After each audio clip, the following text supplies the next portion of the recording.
India के जो president हैं और प्राइम मिनिस्टर हैं वो खुद इमोशनल हो गए, उन्होंने कॉल किया, उन्होंने बात की और वो बात से लग रहा था कि वो कितने इमोशनल हैं। जहां के प्रेसिडेंट प्राइम मिनिस्टर इतने इन्वॉल्व हो स्पोर्ट्स में, उस कंट्री का स्पोर्टिंग फ्यूचर बिल्कुल सेफ है। So on that note I connect Toofan Kumar Podar, he is a coach and a player, and let's start with him only. He is the first speaker tonight. So welcome to the show, तूफान। Thank you so much for connecting.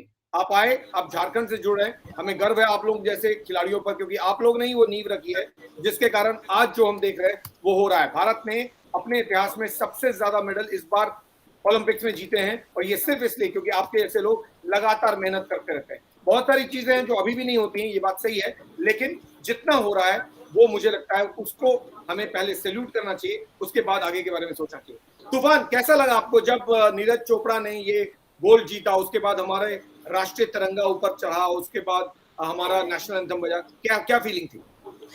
ये एक fabulous moment था, सिर्फ हमारे लिए ही नहीं, ये पूरे मेरे साथ जितने भी मेरे साथ बहुत सारे बच्चे भी देख रहे थे, तो वो सारे लोग बहुत एक्साइटेड थे। और जब नेशनल एंथम बजा तो हम सारे लोग अपने जगह पे खड़े हो गए, और मुझे लगता है कि ये दिन, ये समय हम लोग अपने लाइफ में कभी नहीं भूलेंगे। ये बिल्कुल मतलब एक दिल को झकझोर देने वाला समय था, और मुझे लगता है कि ये सिर्फ मतलब पूरे इंडिया के लिए ये एक मेमोरेबल दिन रहा। कितने बच्चों को कोच करते हैं आप? मैं तकरीबन यहाँ पर हमारे पास लगभग 120 बच्चे हैं जो अलग अलग। झारखंड में कहाँ पर हैं? मैं झारखंड में गढ़वा जिला से बिलोंग्स करता हूँ। यहाँ पर मैं अभी डिस्ट्रिक्ट स्पोर्ट्स ऑफिसर के पोस्ट पे अपॉइंटेड हूँ यहाँ पे। वेरी गुड, वेरी गुड जी। ओके तूफान, ये बताइए, झारखंड से सबसे ज्यादा इस वक्त खिलाड़ी आ रहे हैं और झारखंड के खिलाड़ी फाइनेंशियली बहुत स्ट्रांग नहीं है, बहुत मजबूरी के साथ वो आगे बढ़ते हैं। फिर आखिर क्या है जो इनको यहाँ से इस तरह के प्लेटफॉर्म तक ले जाता है? ये जुनून है सिर्फ, या फिर कुछ और? क्योंकि पैसे वैसे तो है नहीं इन लोगों के पास, फाइनेंशियल सपोर्ट है नहीं, फिर कैसे पहुंचते हैं यहाँ? जी, मैं जहाँ तक समझता हूँ ये यहाँ का एबिलिटी है, यहाँ के जो एथलीट है, जो खिलाड़ी है, या फिर इसको हम ऐसा कह सकते हैं कि यहाँ पर जो ब्रीड है, इस ब्रीड में ही इतना टैलेंट है कि ये जो खिलाड़ी हैं ये अपने आप को प्लेटफॉर्म पे प्रूव करते हैं, चाहे वो एथलेटिक के हो, चाहे वो आर्चरी के हो, या फुटबॉल के हो, बॉक्सिंग के हो। अगर यहाँ पर एक अच्छा खिलाड़ी है हमारी जिनका घर मैंने देखा, उनके माँ पिता को देखा, वो लोग खेत में काम कर रहे हैं, उनका घर बहुत छोटा सा है, और उसमें टीवी भिजवा दिया सरकार ने। टीवी भिजवाने से क्या होगा? आपको और चीजें देनी होगी जिससे और नीरज चोपड़ा बने, और अच्छे खिलाड़ी बने। इंडियन हॉकी टीम्स ने इतना अच्छा परफॉर्म किया, क्या क्या क्या मेहनत करनी पड़ती है आप जैसे लोगों को, इन लोगों को यहाँ से उठाकर वहां तक पहुंचाने में? अगर वहां नहीं पहुंचेंगे तो फिर नीरज चोपड़ा गोल्ड कैसे लाएंगे? यस जी, आपकी बात सही है, और हम लोग अभी कोशिश कर रहे हैं। हमारा जो झारखंड सरकार है ये पहली बार पूरे 24 जिला में डिस्ट्रिक्ट स्पोर्ट्स ऑफिसर को अपॉइंट किए हैं। तो मुझे लगता है कि आने वाला समय 1-2 साल के अंदर हम लोग हर गांव, हर पंचायत में पहुंच जाएंगे, और वहां पर हम लोग टैलेंट खोज रहे हैं। एंड आई होप कि आने वाला समय जो है झारखंड के लिए काफी अच्छा रहेगा। तूफान, आपने उम्मीद किया था कि नीरज चोपड़ा गोल्ड जीतेंगे? जी हाँ, इनका मैंने बायोग्राफी पढ़ा था, इनका मैं ट्रेनिंग को भी फॉलो कर रहा था, और बीच बीच में इनका इंटरव्यू भी दिखाया जा रहा था, और इन पे हमें काफ़ी भरोसा था। इनके साथ साथ गर्ल्स की जो हॉकी टीम थी, इन पे भी हम लोग काफ़ी भरोसा किए थे। इनफैक्ट उन्होंने बहुत अच्छा प्रदर्शन किया। अनफॉर्चुनेटली हम लोग हॉकी टीम में, गर्ल्स हॉकी टीम में मेडल तो नहीं जीत पाए, लेकिन ये एक बहुत ही टर्निंग पॉइंट था हमारे देश के लिए। Correct, absolutely right, absolutely okay. लेकिन जो हुआ कोई बात नहीं। अब जब नीरज चोपड़ा ने जीता, हम देखेंगे एथलेटिक्स में भी। तूफान, आप तो कोच हैं, मुझे लगता है बच्चों में सबसे ज्यादा इंस्पिरेशन की जरूरत होती है। कोई भी एथलीट इंस्पायर होता है, तो ऐसे लोग आकर इंस्पायर करेंगे तो उनको भी लगेगा 23 साल का जवान है और वो कर सकता है, तो हम क्यों नहीं? यस, आपकी बात बिल्कुल सही है, और खासकर ये इंस्पिरेशन अगर लोकल कोई अगर हो, जैसे नीरज चोपड़ा तो चलो बहुत बड़े स्टार हो गए, वो पूरे इंडिया के लिए एक आइडियल हो गए। मुझे जहाँ तक लगता है कि अगर उस तरह का आइडियल हर डिस्ट्रिक्ट में हो, और अगर हर सिटी में हो, तो मुझे लगता है कि हमारे पास एथलीट्स की कमी नहीं रहेगी। करेक्ट, लेकिन ये भी जरूरी है कि आप उनको फाइनेंशियली सपोर्ट कीजिए, उनको आप एक जगह पर पहुंचाइए, लेकिन उनको सिर मत चढ़ाइए। यस चढ़ाने के बाद क्या होता है कि वो भूल जाते हैं कि जमीन कहाँ है, उसके बाद उनका परफॉर्मेंस डिप कर जाता है। ये एक बहुत बड़ी समस्या है इंडिया। हम सबको यस इतना अभी बड़ा हम स्टार लोग बना देते हैं कि फिर जी वो जी हमसे मैं दूर हो जाता है। अभी 2 दिन पहले ही हम लोग इस टॉपिक पे बात कर रहे थे। एक्चुअली हमारे देश में ये चीज अक्सर होता है कि अगर कोई प्लेयर जैसे ही थोड़ा आगे निकलता है, से अबाउट नेशनल खेलता है या फिर इंटरनेशनल के लिए उसका सिलेक्शन होता है, तो बस उसके सिलेक्शन होने मात्र से ही हम उनको इतना मतलब अननेसेसरी वैल्यू देने लगते हैं। उनको हम ले जाके सीएम से मिलाते हैं, उनको हम ले जाके बड़े बड़े मिनिस्टर से मिलाते हैं, उनको हम इतना ज्यादा मोटिवेट कर देते हैं। तो इसका दो जो इफेक्ट होता है, एक तो होता है कि उसके ऊपर प्रेशर, नेगेटिव प्रेशर बन जाता है, उसको इतना कुछ मिल जाता है, जब वो परफॉर्म करने जाएगा तो वो खुद सोचेगा कि मैंने इतना कुछ, मुझसे इतने सारे लोग एक्सपेक्ट कर किए हैं, अगर मैं परफॉर्म नहीं करूंगा तो क्या होगा। करेक्ट। तो एक तो नेगेटिव इफेक्ट पड़ता है, और दूसरी बात है कि जब उसको सब कुछ मिल ही गया, सीएम उनसे मिल लिए, उनको कुछ प्राइज नहीं, मनी दे सीएम दिए की या फिर बात किसी क्यों ने जॉब दे दिए। तूफान, यहाँ तो आपके लिए वर्चुअली रेड कारपेट बिछ जाएगा ना। आप यस सोचिए कोई ब्रोंज जीत के आ रहा है, सिल्वर जीत के आ रहा है, तो उसको इतनी वैल्यू मिल रही है। अगर गोल्ड जीत के आएगा, president, prime minister, whole cabinet, सड़क पे लोग, जहां जाओ वहीं रेड कारपेट, एयरपोर्ट से लेके आपके घर तक, घर के बाहर भीड़ लग गई नीरज चोपड़ा के, वो तो स्टार बन गया राठौर। लेकिन स्टार बनने का खामियाजा ये होता है कहीं ऐसा ना हो कि जमीन से पांव उठ जाए। यस सर, आपकी बात बिल्कुल सही है। मैं अपना एक एग्जांपल देता हूँ। मैं जब 2004 में जूनियर वर्ल्ड चैंपियनशिप खेला था, और वहां पर मैंने सिल्वर आप किस मेडल चीज में पार्टिसिपेट कर रहे थे? मैं ताइक्वांडो ताइक्वांडो में। मार्शल आर्ट में ओके हूँ। ओके। मैं साई हॉस्टल में था, sports authority of India Bangalore centre में। मैं वहाँ 2002 से लेकर 2009 तक वहाँ पर मैंने ट्रेनिंग किया है, और अलग अलग देश के कोच भी थे। मैंने ईरान कोच के अंडर ट्रेनिंग किया है, साउथ कोरियन कोच के अंदर ट्रेनिंग किया है। तो मैं अपनी बात बता रहा हूँ कि 2004 में जब मैं वर्ल्ड चैंपियनशिप खेला था, और वहां से मैं जब सिल्वर मेडल जीत के लाया, तो हमारे कोच ने मेरे हाथ में एक घास काटने वाला तलवार पकड़ा दिया, और उन्होंने 1 महीने तक मुझसे घास कटवाया था। और फिर जब मैंने उनको पूछा कि सर ऐसा क्यों सर, तो उन्होंने कहा कि कहीं तुम्हारा हेड वेट ना बढ़ जाए, कहीं तुम अपने आप को बहुत बड़ा स्टार ना समझ लो, और अगर जैसे ही तुम वहां से आए और अगर मैं तुम्हें घर भेज दूं कि जाओ अब तुम एंजॉय करो, तो तुम फिर आगे का जो तुम्हारा एम है वो भूल जाओगे। तो मैं हॉस्टल में रह के 1 महीने तक सिर्फ घास काटने का काम किया था, और वो मेरे लिए एक टॉनिक का काम किया था, क्योंकि उसके बाद फिर मैं एशियन गेम्स खेला, उसके बाद फिर मैं कॉमनवेल्थ चैंपियनशिप खेला।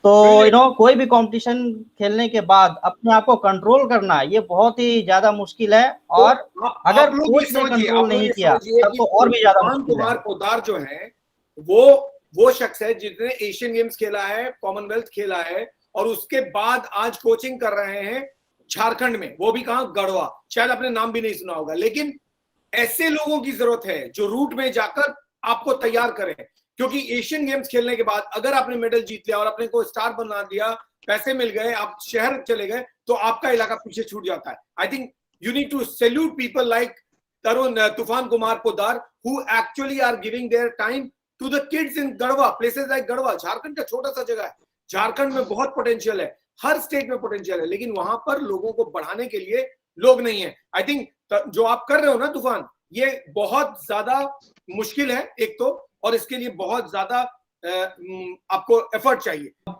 तूफान से बात करते हैं, क्योंकि बहुत इंपॉर्टेंट है कि जो जिसने ये सारी चीजें खेली हुई हैं वो ज्यादा बेहतर बताए। तूफान, एक दो चीजें हैं जो मधु भी जानना चाह रही थी, मैं भी जानना चाह रहा था। मधु, आपका सवाल पहले आप ले लीजिए, उसके बाद मैं अपना सवाल पूछूं। सर मैं ये जानना चाहती हूँ ना कि जैसे हमारे यहाँ पे ना जब पुलिस या आर्मी में जब सिलेक्शन होता है, सिपाही में सिलेक्शन होता है, तो मैं न्यूज में देखती हूँ कि ट्रेन में भर भर के इतने सारे लड़के जा रहे होते हैं, इतने सारे। यानी कि हमारी एक तो पॉपुलेशन इतनी है, अनएम्प्लॉयमेंट इतना है, ऊपर से लड़कों में जुनून भी इतना है।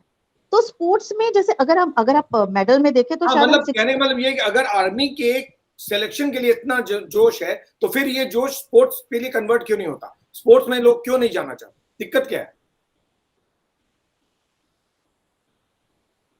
आवाज आ रही तूफान?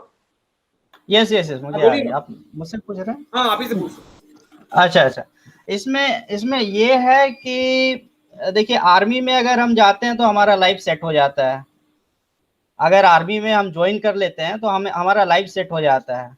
तो उसी तरह स्पोर्ट्स में भी होना चाहिए। अगर स्पोर्ट्स में कोई नेशनल मेडलिस्ट है तो हमें कम से कम उस प्लेयर को ऐसा लगना चाहिए कि ठीक है, हम नेशनल मेडल ले लिए हैं, अब मुझे जॉब में तकलीफ नहीं होगी। क्योंकि मैं जब साउथ कोरिया में था, मैं वहाँ से मैनेजमेंट किया हूँ, तो मैं जब वहाँ पर था तो मैंने ये पता लगाया, तो वहाँ पे ऐसा सिस्टम है कि कोई खिलाड़ी अगर नेशनल लेवल तक पहुँचता है या नेशनल मेडल लाता है तो उसको अगर बीए में है तो बीए उसका का डिग्री, फ्यूचर सिक्योर हो जाता है, future secure. Yes yes yes yes, okay. उसका आप एक एजुकेशन चीज का बताइए, जो एक है चीज उसको बताइए, पूरा अटेंडेंस आपने मिलता एशियन है। गेम्स भी खेला, आपने कॉमनवेल्थ भी खेला, आपको क्या मिला? आ, मैंने 2006 में आर्मी ज्वाइन किया था, ओके स्पोर्ट्स कोटा से ही ज्वाइन किया था। लेकिन ओके उस वक्त एक नेशनल कैंप लगा हुआ था, तो मैंने नेशनल कैंप को प्रिफर किया और फिर मैं वो आर्मी का जॉब उसको क्विट किया। ओके और जैसे ही मैंने ये कॉमनवेल्थ चैंपियनशिप खेला और इसके बाद फिर यहाँ रांची में एक जॉब का वैकेंसी निकला था स्पोर्ट्स कोटा से ही, तो मुझे वहाँ पे स्पोर्ट्स के इस पे बिना पे मुझे बहुत अच्छा मार्क्स मिला था, तो मैंने स्टेडियम मैनेजर का पोस्ट ज्वाइन किया। और ठीक उसके है। बाद अब जब डिस्ट्रिक्ट स्पोर्ट्स ऑफिसर का ये जो वैकेंसी निकला था जेपीएससी के थ्रू, तो मैंने रिटन एग्जाम तो अच्छे से क्लियर किया, उसके बाद स्पोर्ट्स का मुझे अलग से मार्क्स मिला। अभी अगर मैं मैं बताता हूँ, ये अभी मैंने ये क्यों पूछा, मैं बताता हूँ। हम्म, तूफान कुमार पोद्दार जैसे जो लोग हैं जो इस लेवल पे भी जाके खेलते हैं, उनको आकर अपने को एग्जाम देकर प्रूव करके मार्क्स लाके सोचना पड़ता है कि मैं क्वालिफाई करूंगा तब मुझे जॉब मिलेगा। ये तरीका गलत है। एक्चुअल होना ये चाहिए कि जैसे ही आप उस लेवल पे पहुंच रहे हैं, आपको सिलेक्शन की फिक्र करने की जरूरत नहीं है, आपको एश्योर्ड मिलेगा जॉब, आपको लाकर दे दिया जाएगा। जैसे आज नीरज चोपड़ा को दिया जा रहा है, वैसे ही इनको देना चाहिए, ताकि ये स्पोर्ट्स पे ध्यान दे सके, इन चीजों पर नहीं। अभी ध्यान कहां गया? तूफान का ध्यान गया जॉब पर। क्यों? क्योंकि उनको लाइफ की सिक्योरिटी चाहिए, फाइनेंशियल सिक्योरिटी, इसीलिए उन्होंने स्पोर्ट्स पे कम ध्यान दिया, खुद को सेटल करने पे ज्यादा। अगर गवर्नमेंट ने एश्योर कर दिया होता कि तुम इस लेवल पे पहुंच गए हो, तुमको फिक्र करने की जरूरत नहीं, तुम सिर्फ खेलो, हम तुमको ख्याल रखेंगे, तो ये फिक्र नहीं होती, जॉब का कोई चिंता नहीं होता, खेलने पे ध्यान दिया होता। और ये डिस्ट्रैक्शन जो है एक खिलाड़ी को रोक देता है। इफ आई एम करेक्ट तूफान, यही सिचुएशन है ना? Yes yes, you are correct. But अभी जो सिनारियो है ये बदल चुका है, अभी का माहौल बदल चुका है। अभी हरियाणा सरकार, हमारा झारखंड सरकार एंड केरला गवर्नमेंट, इन लोग ऐसे हैं जो स्पोर्ट्स को बहुत ज़्यादा बढ़ावा दे रहे हैं। और नेशनल खेलते ही इन लोग इनके मतलब स्टेट में बहुत सारा ऐसा पोस्ट है जिसको वो खिलाड़ी को उस पर जगह देते हैं, उसको नौकरी देते हैं। हमारा झारखंड सरकार भी नेशनल खेलते ही सीधी नियुक्ति दे रही है पुलिस विभाग में। तो और हरियाणा सरकार भी है, वो भी बहुत ज़्यादा मोटिवेट कर रही है। जैसे ही नेशनल खेलते हैं, इंटरनेशनल खेलते हैं, तो फिर खिलाड़ियों को फिर आगे का सोचने का वैसा कुछ रहता नहीं है, उनका जॉब सिक्योर है।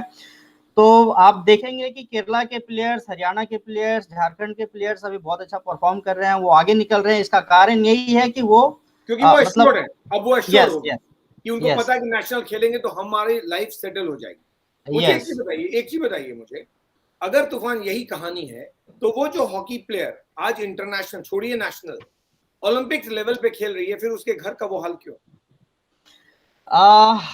ऐसा इसलिए है क्योंकि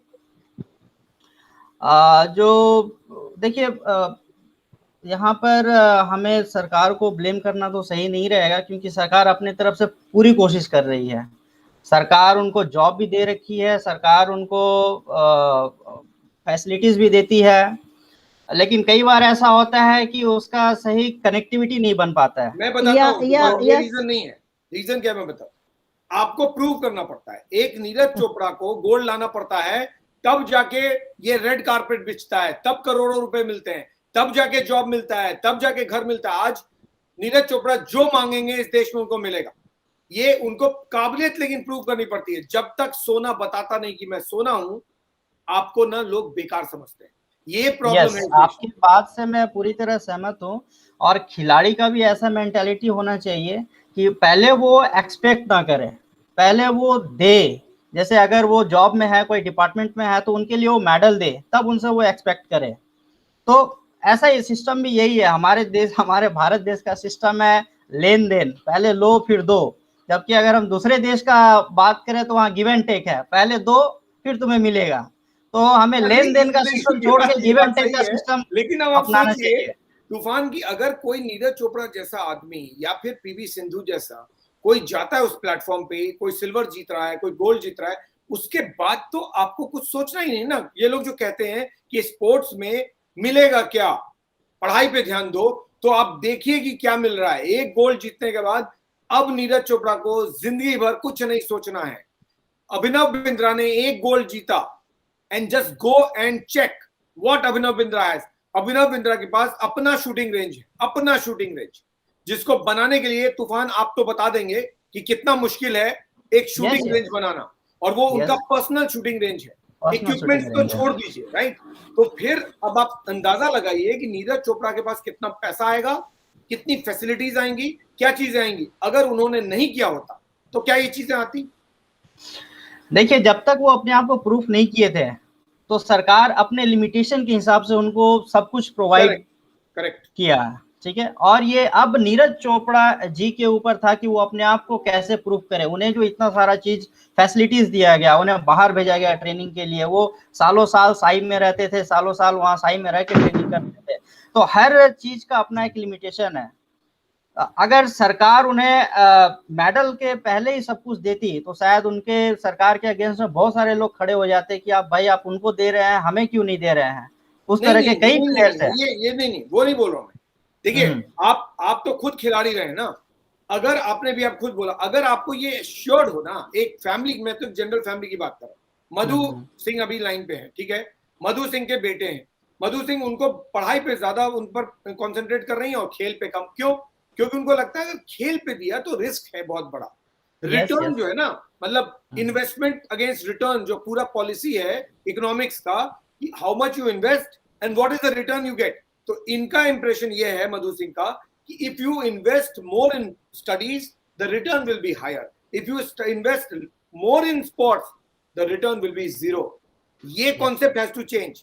if you invest in sports return are assured, that is what the economics is and that is what will make people understand. तो ये जो है ना, ये कॉन्फिडेंस नहीं है। यस मधु, आप कुछ बोल रहे हैं? सर, जैसे पिक्चर फ्रेम में भी ना, जो बड़े पिक्चर में जो आती है चीजें, वो आती हैं काउंटिंग का धोनी, विराट कोहली, ये जो जितने जो काउंटिंग के लोग होते हैं ना, बस वही पिक्चर फ्रेम में आते हैं। तो हमें डर लगता है सर कि हमारे बच्चे थोड़ी ना, मतलब ये जरूरी थोड़ी ना कि वो विराट बन जाएगा, वो कोहली बन जाएगा। मेरे नाम में तो जब भी अगर कोई स्पोर्ट्स पर्सन का नाम आता है, ये आता है। अब जाके हमारा ध्यान जाना शुरू किया सर स्पोर्ट्स में। वरना अभी तक तो टीवी में अगर आप कुछ भी देख रहे हैं, चेहरा किसका आ रहा है, कभी धोनी का, कभी कोहली का, और नहीं तो बॉलीवुड स्टार्स का। इसके अलावा तो हमें कोई दिखता ही नहीं है, हमें पता ही नहीं रहता। सर, जैसे एक और चीज पोद्दार सर से मैं पूछूंगी कि सर, जैसे हम स्कूल में थे, ठीक है, तो मैंने तो बचपन से यही कभी सोचा ही नहीं कि मैं कभी स्पोर्ट्स में जा सकती हूँ। मतलब मुझे तो ये लगा कि कैसे भी करके पढ़ना है, कैसे करके भी बस पढ़ाई करनी है। अगर कुछ छोटी मोटी नौकरी चाहिए तो पढ़ाई करनी है। हमें तो किसी ने बताया नहीं कि आप स्पोर्ट्स भी खेलोगे तो भी आपको कुछ मिल सकता है। तो ये चीज स्कूल में कौन बताएगा बच्चों को? कौन ये डायरेक्शन दिखाना। अगर मान लो कोई बच्चा अच्छा भी होता है ना, तो भी उसको ध्यान नहीं रहता कि मैं इसमें अच्छा हूँ, मैं इसमें कर सकता हूँ। इक्का दुक्का छोड़ दीजिए। गाइडेंस की बात करें, एक्चुअली हाँ, गाइडेंस की दो चीजें हैं, एक गाइडेंस और एक मोटिवेशन। ये दोनों चीजें मिलती नहीं है, बिकॉज आपके जैसे कोच नहीं होते हैं शायद। हाँ सर, हर कोई जॉब एक नौकरी के लिए तो पढ़ाई करता है ना, पढ़ाई किस लिए करते हैं? मधु, एक और भी चीज है तूफान, एक अभी तक हम क्या देख रहे हैं कि जब भी कोई स्टार बनता है ना, तो उसको एड्स मिलते हैं, उसको रेवेन्यू मिलता है, उसको पैसा मिलता है। अब तक ये सारे जो एड्स हैं, जितने भी अपॉर्चुनिटी है, सारे फिल्म स्टार्स को चले आते हैं। क्यों? क्योंकि लोग उनको देखना चाहते हैं। मैं ये जानना चाहता हूँ कि जितने लोग भी स्टार बन रहे हैं स्पोर्टिंग में, इवेंट्स में, चाहे वो स्टेट लेवल पे हो या नेशनल लेवल में, क्या उनको इस तरह के अपॉर्चुनिटीज मिलते हैं, इंडोर्समेंट के, पैसे कमाने के, अपार्ट फ्रॉम जॉब जो आप कमा रहे हो? जैसे आप गवर्नमेंट ऑफ झारखंड में काम कर रहे हो, वो तो आपको गवर्नमेंट ने जॉब दिया है और आपको करना ही पड़ेगा। इसके अलावा क्या आपको और अपॉर्चुनिटी मिलती है? जैसे कोई लोकल लेवल पे एडवर्टीजमेंट आ रहा है स्पोर्ट्स रिलेटेड, क्या आपको मिलता है? नहीं, इस तरह का तो अभी यहाँ पे ऐसा नहीं है। जनरली पूछ रहा हूँ। नहीं, जनरली भी ऐसा नहीं है। जब तक आप लाइक नीरज चोपड़ा सर के जैसे अगर आप परफॉर्म नहीं करते हैं, या सचिन तेंदुलकर या विराट कोहली की तरह परफॉर्म नहीं करते, तब तक ये चीजें बहुत कम ही मिलता है। जब गोल्ड जीता था तो उनको 1 साल एंडोर्समेंट्स मिले थे, उसके बाद से अभिनव बिंद्रा पिक्चर से गायब हो गए। पीटी उषा ने अपना ब्रोंज 100वें सेकंड से मिस किया था। इंडिया का उस वक्त प्रेशर होता, या इंडिया एक बड़ा स्पोर्टिंग कंट्री होता, तो वो मेडल इंडिया को मिलता। क्यों? 100 ऑफ अ सेकेंड कुछ नहीं होता, नथिंग, इट्स अ फ्लूक। तो आपने वो दे दिया उसको, जिसको भी दिया। PT Usha, where is she rich today? क्या मिल्खा सिंह रिच थे? क्या हमारे जो जिनके ऊपर कल इतना बवाल हो गया, हॉकी के द ग्रेटेस्ट प्लेयर, क्या वो रिच थे? तो एक खिलाड़ी जिन्होंने इतिहास बनाया, उनका हाल आज क्या है? सब पोदार सर, ये झारखंड से भी अपने किसी ने गोल्ड मेडल लिया है ना ओलंपिक्स में 80s में? यस, 1980s में हॉकी का जो या हॉकी टीम ने गोल्ड लिया था, उसमें हमारे झारखंड के प्लेयर थे सिलवानिस डुंगडुंग। अच्छा। जो अभी झारखंड में ही है और झारखंड गवर्नमेंट से वो जुड़े हुए हैं, आई मीन झारखंड गवर्नमेंट के खेल विभाग से, तो वो है अभी। तो बेसिकली यही है कि आप खेलते भी इसीलिए कि एक गवर्नमेंट जॉब मिल जाए and I will be assured. तो एक गवर्नमेंट जॉब के लिए सारी जद्दोजहद चल रही है। और सर मतलब आप देखिए, अब जैसे मिल्खा सिंह को ही देख लीजिए, ठीक है, जब तक ये बॉलीवुड इन्वॉल्व नहीं होता है ना, जब तक बॉलीवुड चीजों में इन्वॉल्व नहीं होता है, क्यों बाकी कोई तरीका नहीं है इन लोगों को हाईलाइट करने का। अगर मिल्खा सिंह को भी अगर हाईलाइटेड इतने हुए तो क्योंकि बॉलीवुड इन्वॉल्व हुआ। अभी जम्मू एंड कश्मीर को एंडोर्स करने के लिए आमिर खान की जरूरत पड़ी है। मतलब बॉलीवुड की हर चीज में बॉलीवुड की जरूरत है। स्पोर्ट्स पर्सन को भवानी देवी, भवानी देवी एक ऐसे फील्ड में, छोड़िए नीरज चोपड़ा को हमने बात किया, नीरज चोपड़ा की बहुत सारी बात हुई। एक और चीज पूछूंगा, भवानी देवी पे आ रहा हूं। ये मुझे बताइए कि जब कोई खिलाड़ी इस तरह के प्लेटफॉर्म पे, ये तो हो गई हम लोग को क्या फील हो रहा था, राइट? आपको कैसा फील हुआ जब कोई खिलाड़ी इस तरह के प्लेटफॉर्म पे गोल्ड जीतता है, सिल्वर जीतता है? वो क्या उस पे उसके इमोशंस क्या होते हैं? देखिए, जब हम लोग बाहर जाते थे और खेलते थे, तो हमें कभी ऐसा नहीं लगता था कि हमें चोट लग जाएगा, ये हो जाएगा, वो हो जाएगा। सबसे ज्यादा प्रेशर बनता था कि अगर हम हार गए तो हमारा क्या होगा। तो इस तरह का प्रेशर लेकर के जब तक खिलाड़ी खेलेगा, उसका परफॉर्मेंस जो है वो बाहर नहीं आता। अगर मान लीजिए आपने जीत लिया मेडल, तो आपके अंदर की क्या फीलिंग रहती थी उस टाइम? मतलब आप स्टेडियम में हैं, आपके लिए नेशनल एंथम बज रहा है, आपके लिए ट्राई कलर ऊपर जा रहा है, तिरंगा ऊपर चढ़ रहा है, वो फीलिंग कैसी होती है? वो फीलिंग तो फिर इसका एहसास तो सर ऐसे जुबान से बयान नहीं किया जा सकता है। मैं जानना चाहता हूँ कि एक खिलाड़ी के दिल में उस वक्त क्या चलता है?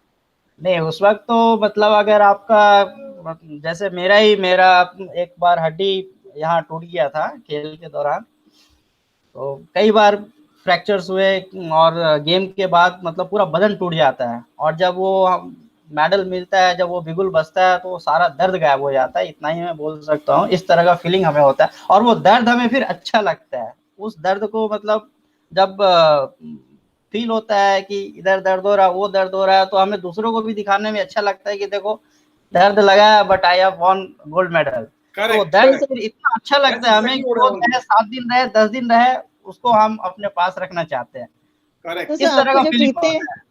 जब आप जीतते हैं तो बताइए तूफान की भवानी देवी कोई नहीं जानता है ना, कोई ने सुना भी नहीं किसी ने, सडनली इस प्लेटफॉर्म पे आती हैं, वो एक मैच जीतती हैं, दूसरे में हार जाती, कोई बात नहीं।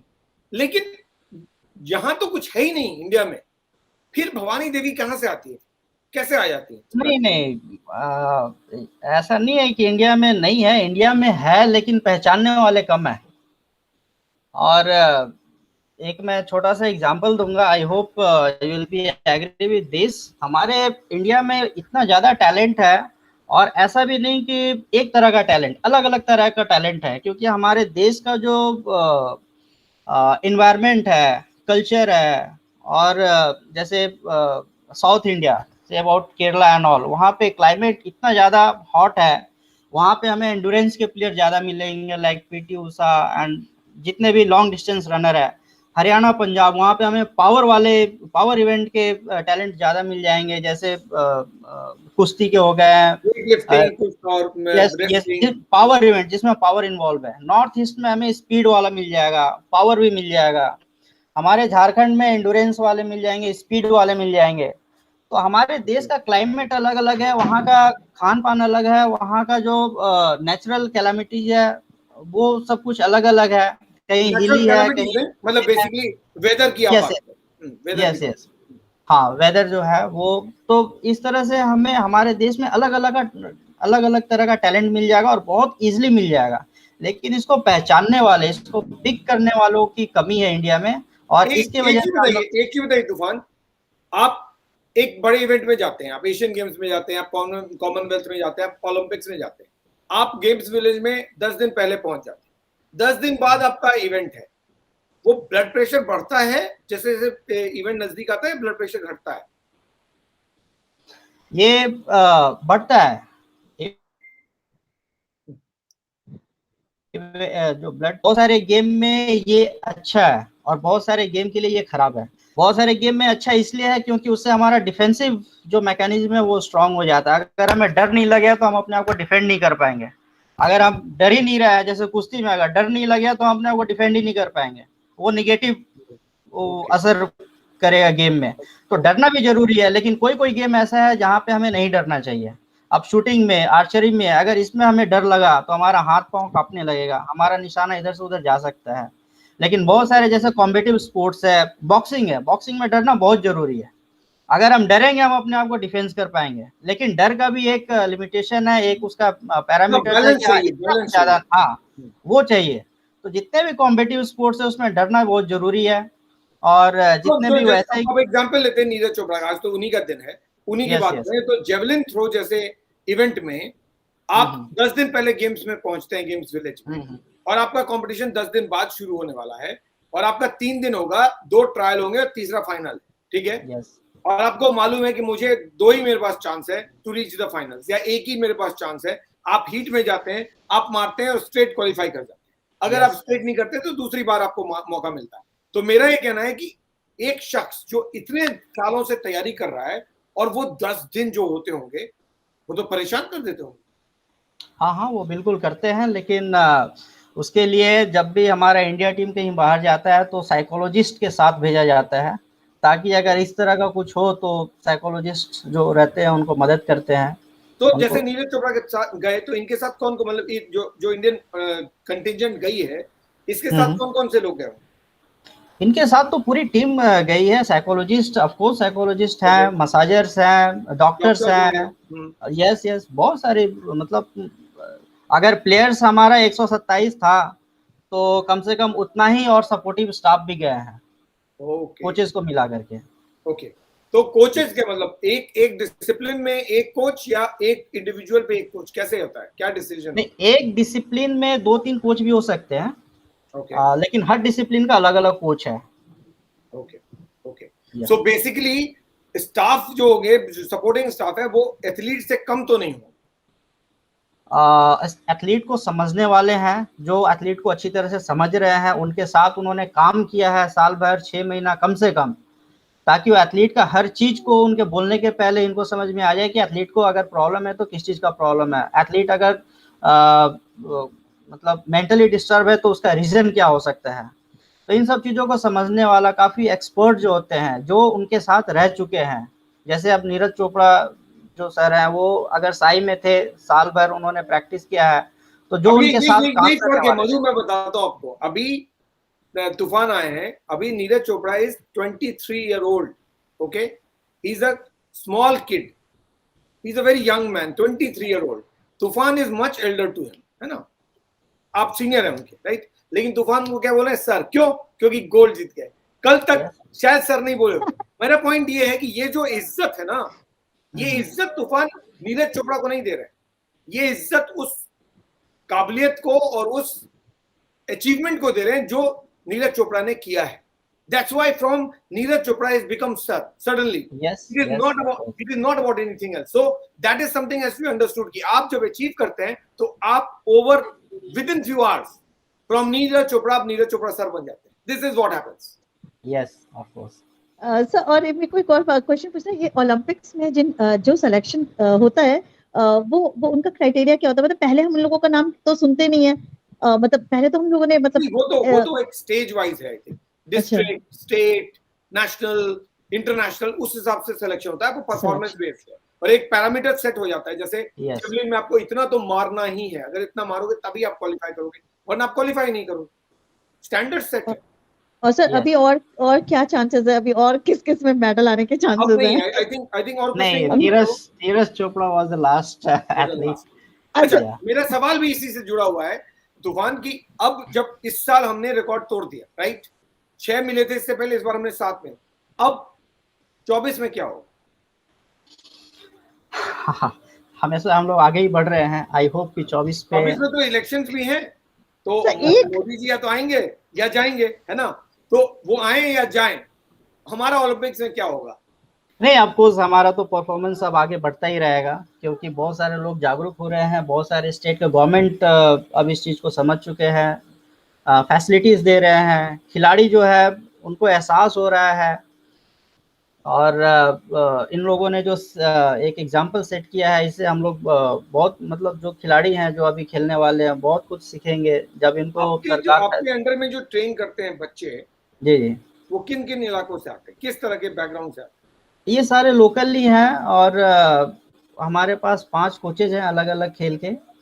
तो उन कोचेज को मैं मॉनिटर करता हूँ, और वो कोचेज जो हैं बच्चों को ट्रेनिंग देते हैं। और ये बच्चे फी देते हैं या फ्री? नहीं नहीं, ये एक स्कीम में है जिसको डे बोर्डिंग स्कीम कहा जाता है, जो स्टेट गवर्नमेंट की तरफ से चलाया जा रहा है। तो ये बच्चे आते हैं, सुबह शाम प्रैक्टिस करते हैं। इन बच्चों को भी हर महीने 500 रुपये का स्टाइपेंड दिया जाता है, और कोचेज को भी सैलरी दी जाती है। तो और ये फैसिलिटी लगभग हर स्टेट में अब है, ऐसा? हाँ, यस यस, ऑलमोस्ट बहुत सारे स्टेट्स में है। तो ये जो बच्चे जो इनकम नहीं है, जिनके पास, जिनकी फैमिली फाइनेंशियली स्ट्रांग नहीं है या वीक है, कहेंगे गरीब परिवारों से जो आते हैं, उनको फिर कैसे इंश्योर करते हैं कि अगर खिलाड़ी बहुत अच्छा है, वो बच्चे में पोटेंशियल है, लेकिन वो आने जाने के लिए भी तो खर्च होता है पैसा, फिर आप लोग उसको कैसे डील करते हैं? देखिए, बहुत जगह तो ऐसा होता है कि कोचेस हम लोग खुद सपोर्ट करते हैं, आगे बढ़ के सपोर्ट करते हैं, और यस, पर्सनली भी सपोर्ट करते हैं, कोचेस सपोर्ट करते हैं। और अगर बच्चे में टैलेंट है तो हमें साल से 1.5 साल लगता है उनको स्टेट चैंपियनशिप में पार्टिसिपेट कराना और मेडल निकालना। और जैसे वो स्टेट में मेडल लाते हैं तो स्टेट गवर्नमेंट जो है उनको स्कॉलरशिप देती है। तो फिर बहुत हद तक उनका जो प्रॉब्लम होता है वो सॉल्व हो जाता है। और ऐसा नहीं है कि सिर्फ गरीब बच्चों में टैलेंट है, हमें अपना नज़रिया भी चेंज करना होगा। जरूरी नहीं है कि अगर गरीब है तो उसमें टैलेंट है, अमीर है तो भी टैलेंट हो सकता है। मैं तो जनरल बच्चों की बात कर रहा हूँ, अमीर गरीब का मतलब नहीं है। प्रॉब्लम क्या है कि जो फाइनेंशियली अच्छा कर रहे हैं वो तो आराम से पहुंच जाएंगे आप तक। हाँ जी, हाँ जी। जो नहीं कर पा रहे उनके साथ दिक्कत। अगर उन बच्चों में टैलेंट है तो जरूरी नहीं है कि उनको यहाँ पे आना ही है, हम वहाँ पे नया सेंटर खोल देते हैं ताकि उनको लोकल में ही ऐसा माहौल मिल जाए जहाँ पे उनको आने जाने की जरूरत ना पड़े। पहुंच जाते हैं। यस यस यस, वो हम करते हैं। आपको कुछ पूछना है तूफान से? सर नहीं, उनको सिर्फ ये कहना कि ही इज डूइंग वेरी, मतलब बहुत अच्छा जॉब कर रहे हैं वो। एंड बहुत कम लोग ऐसे होते हैं जो ये सोचते हैं कि हम किसी को ट्रेन करें। मेरी आवाज कम आ रही है, अपने माइक को पास में रखिए। हेलो सर, अभी अब ठीक है, अब ठीक है। सर मैंने कहा कि ऐसा काम बहुत कम लोग करते हैं जो कि कहीं से मेडल जीत के आए, उसके बाद वो कोच बनना पसंद करें, तो उनको मैं कांग्रेचुलेट करना चाहूंगी उसके लिए। और कैसा लगा आज नीरज चोपड़ा ने गोल्ड जीता, कैसा लगा? Sir goosebumps. और सर रोना आया? रोना आता है ना बहुत जल्दी, रोना आया? सर अभी भी आ रहा है। रेनू को रोना बहुत जल्दी आता है। सर एक्चुअली जब वो जनगण मन जब वो बजा तो एक तो वो जनगण मन में है ही अलग, हमारी मतलब बोलते ना एक स्पिरिट है अलग की, वो जब बजता है तो कभी भी आपको खड़े होने का मन होता है। तो सर वैसा ही हुआ। और यस, आप जानते हैं I am way emotional, so very much. और सर उससे सबसे अच्छा मुझे ये भी लगा कि हमारे प्राइम मिनिस्टर ने ना सिर्फ जिन्होंने गोल्ड जीता, गोल्ड तो आज आया, लेकिन इसके पहले जो उन्होंने सबको प्रोत्साहित किया, भले चाहे जीते या ना जीते, दैट वाज आल्सो ट्रेमेंडस कि इतना अच्छा मतलब किसी के लिए। ट्रू। इनफैक्ट तूफान ये बताइए, मैंने देखा नहीं पहले कि प्राइम मिनिस्टर खुद टीम के हारने के बाद भी और जीतने के बाद भी उनको कॉल करें। इसका क्या इम्पैक्ट होता है जब कोई प्राइम मिनिस्टर या चीफ मिनिस्टर इस तरह से आपको कॉल करता है, चाहे आप हार गए हो तब भी? इसका इम्पैक्ट ये है कि हमारे स्टेट गवर्नमेंट इससे आई थिंक सीख लेंगे। और अगर उस पर्टिकुलर स्टेट के कोई खिलाड़ी हैं तो मैं समझता हूँ कि उनको भी इस तरह से मोटिवेट करना बहुत ज़रूरी है स्टेट गवरमेंट को। यस, तो आपको अच्छा लगा प्राइम मिनिस्टर ने फोन किया, आपने बात सुनी उनकी, उन्होंने हॉकी प्लेयर से हाँ बात किया, हाँ, विमेन्स हॉकी से बात किया, आज फिर नीरज चोपड़ा को फोन किया, कैसा लगा आपको? ये तो एक चर्चा का विषय ही बन गया है। ये मतलब लोग इस तरह से बात भी कर रहे हैं कि एक प्राइम मिनिस्टर देखिए हमारे खिलाड़ी से कैसे बात कर रहे हैं। तो ये सिर्फ उनके लिए मोटिवेशन की बात नहीं है, बाकी जो खिलाड़ी है उन लोग भी मोटिवेट हो रहे हैं कि भाई खेल का देखिए इतना महत्व है, खिलाड़ी का इतना महत्व है कि प्राइम मिनिस्टर खुद कॉल करके बात करते हैं। तो ये बहुत ही अच्छा संदेश गया है लोगों के बीच और खिलाड़ियों के बीच। तो इस तरह का जो आपको अच्छा लगा as a coach, as a player, आपको अच्छा लगा कि प्राइम मिनिस्टर ने ऐसा किया, हारने के बाद भी, जीतने के बाद भी? सर एज अ कॉम्प्लीमेंट मुझे भी बहुत अच्छा लगा कि उन्होंने ओके, पहले मैं तूफान को थैंक यू कर देता हूँ। रेनू आप जस्ट रहिए, मैं पहले तूफान को थैंक यू कर दूं, उसके बाद मैं आपसे बात करता हूँ। थैंक्स तूफान फॉर कनेक्टिंग, आपने बहुत सारी बातें बताई, बहुत बहुत शुक्रिया आपका। आपसे हम इसलिए बात करना चाहते थे क्योंकि ग्राउंड लेवल पे पता चलता है, बाहर से तो मैं बहुत सारे लोग बहुत सारी बातें बताए थे, लेकिन जिंदगी जो है दिल्ली मुंबई में नहीं चलती है। असली जिंदगी झारखंड के छोटे जगहों पर चलती है, जहां आप जैसे कोच जो है वो बच्चों को आगे बढ़ा रहे हैं, तब जाके नीरज चोपड़ा या बाकी लोग आकर इस प्लेटफॉर्म पर परफॉर्म करते हैं, चाहे वो हॉकी टीम हो, चाहे वो साइना नेहवाल हो या पीवी सिंधु हो या हमारे बॉक्सर्स हो या हमारे वेट लिफ्टर्स हो, जो भी हो, उनको आपके जैसे कोचेस की जरूरत है, तब जाके वो यहाँ तक पहुंचते हैं। So thank you so much and hats off to all of you. Thank you sir, thanks a lot. Yes Renu, all yours. अब आप बोलिए, 3 दिन से आप इंतजार कर रही थी और आप बोल नहीं पा रही थी, आज आपका मौका है। अपने माइक को जरा नजदीक रखिए, आपकी आवाज कम आ रही है। सर अभी आ रही है? थोड़ी और बढ़ाएंगे तो बेटर है। ट्राई किया तो दूसरे फोन से कनेक्ट ही हो रहा था, तो अभी आ रही है ना सर आवाज? आ रही है, बोलिए आप बिंदास बोलिए। तो सर मैं जस्ट यही कहना चाहती थी कि सबसे ज्यादा मतलब वो मोमेंट तो बहुत इमोशनल था सर। मैं मैच नहीं देख पाई, मेरे बच्चों ने मुझे देखने नहीं दिया, पर जब मैं मतलब जैसे अपना ये पता चला था कि गोल्ड आया और राष्ट्रगान बजने लगा और वो झंडा ऊपर जाने लगा ना सर, तो ऐसा लगा था ओह माय गॉड, लिटरली शायद मैं उधर खड़ी थी सर। देखिए स्टार्टेड मतलब वो इमोशंस ऐसे आने लगे कि हाँ। And then I really salute our PM that उन्होंने ना सिर्फ अभी भी रोना आ रहा है रेनू, अभी भी रोना आ रहा है। हाँ सर, मैंने बोला ना कि वो रेनू को खुशी में भी रोना आता है, दुख में भी रोना आता है। सर वो जो वो होता है ना, हमारा झंडा जब धीरे धीरे ऊपर जाता है, सबसे ऊपर जब भी जाता है ना सर, वो जो फीलिंग होती है ना, मैं आई कैन इमेजिन नीरज ने उसको कैसे मतलब वो किया होगा, बोलते ना कि नहीं, मैं बताता हूँ, मैंने जब देखा ना, हम लोग 138 करोड़ लोग हैं, है ना, हमारे I am really getting goosebumps. I am I get emotional, right? मैं एक्सप्लेन नहीं कर सकता, इसको एक्सप्लेन करना बहुत मुश्किल है। आपका नेशनल एंथम बजता नहीं है यार, हमारा बहुत मुश्किल से बजता है। 13 साल लगते हैं एक बार नेशनल एंथम बजने में। 13 साल में भी पता नहीं बजेगा कि नहीं बजेगा। हम गोल्ड जीतते नहीं है, सिल्वर और ब्रोंज में हमारा नेशनल एंथम नहीं बजता है, हमारा सिर्फ झंडा ऊपर जाता है। लेकिन जब नेशनल एंथम बजता है ना, तो फिर लगता है यार हमने कुछ किया है और हमें और ज्यादा चाहिए, हमें और बार सुनना है उस नेशनल एंथम को। ये बहुत बहुत अखरता है कि पूरे दुनिया के बाकी देश के लोग बार बार नेशनल एंथम सुनते हैं, हम नहीं सुन पाते। हमारी 138 करोड़ पॉपुलेशन है और हमारा नेशनल एंथम बजने से के लिए हम तरसते हैं यार। आज बजा तो मुझे लगा कि it's not about Neeraj Chopra, it's about us, it's about common man. I am a journalist but I felt it, I felt कि ये 13 साल क्यों, इस एंथम को बजना चाहिए ना, क्योंकि हमारे लिए तो यही है यार, हमारे लिए तो एक ही एंथम है ना, और हम उसको बार बार सुनना चाहते हैं। हम तरस जाते हैं अपने नेशनल एंथम को सुनने के लिए। स्पोर्ट्स में, ओलंपिक्स में हमारा नेशनल एंथम नहीं बजता है यार। 1980 में बजा, उसके बाद 2008 में बजा और अब 2021 में बज रहा है। 3 बार सुना हमने 40 साल में। कैसे नहीं फील होगा यार, we are human beings right.